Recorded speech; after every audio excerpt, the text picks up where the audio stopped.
Assalamualaikum warahmatullahi wabarakatuh. Berjumpa lagi bersama saya, Wahyuni Fitria. Baiklah, pada kesempatan kali ini saya akan menjelaskan materi mengenai peranan kebijakan dalam negara demokrasi. Yang pertama, saya akan menjelaskan apa itu kebijakan publik. Kebijakan publik adalah apa yang dipilih oleh pemerintah untuk dikerjakan maupun tidak dikerjakan oleh pemerintah. Alasan lahirnya kebijakan publik ini, yang pertama, terdapatnya permasalahan di masyarakat itu sendiri. Yang kedua, alasannya terdapat tuntutan masyarakat. Yang selanjutnya, menurut William Endan, terdapat tahap atau proses kebijakan publik. Yang pertama, penyusunan agenda. Yang kedua, formulasi kebijakan. Yang ketiga, adopsi kebijakan. Yang keempat, implementasi kebijakan. Dan yang kelima, evaluasi kebijakan. Yang selanjutnya, menurut Winarno, aktor kebijakan publik terbagi menjadi dua kelompok. Yang pertama, para pemeran resmi dan para pemeran tidak resmi. Nah, pemeran resmi ini terbagi menjadi agen-agen pemerintahan atau yang disebut birokrasi, presiden atau yang disebut eksekutif, legislatif, dan yudikatif.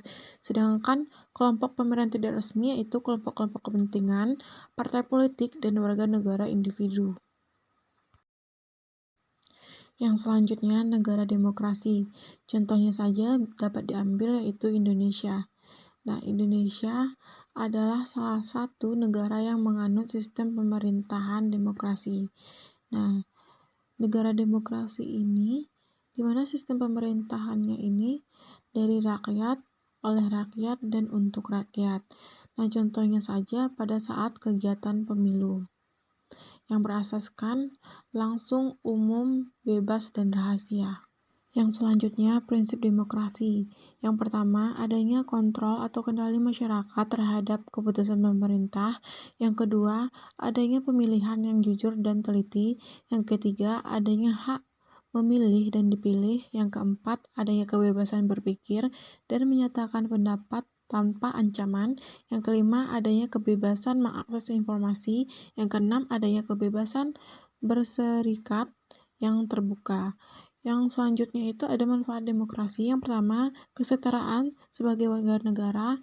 Yang kedua, pluralisme dan kompromi. Yang ketiga, memenuhi kebutuhan umum seperti kebijakan yang mencerminkan keinginan rakyatnya. Yang keempat, menjamin hak-hak dasar. Yang kelima, pembaruan kehidupan sosial. Yang selanjutnya, peranan kebijakan dalam negara demokrasi. Yang pertama, kebijakan sebagai solusi penyelesaian permasalahan yang terjadi di masyarakat. Yang kedua, kebijakan sebagai alat untuk memberikan kesejahteraan masyarakat. Yang ketiga, kebijakan sebagai pemenuhan kebutuhan dan kepentingan masyarakat. Nah, lahirnya kebijakan ini akan munculnya suatu pelayanan publik. Pelayanan publik yang baik merupakan pelayanan yang diidamkan atau yang diinginkan oleh masyarakat. Untuk itu, pemerintah dituntut dapat memberikan pelayanan yang terbaik untuk memenuhi kebutuhan dan kepentingan masyarakat. Sekian pemaparan materi dari saya sudahi dengan wassalamualaikum warahmatullahi wabarakatuh. Dan jangan lupa untuk di-subscribe, like, komen, dan di-share juga ya teman-teman. Terima kasih.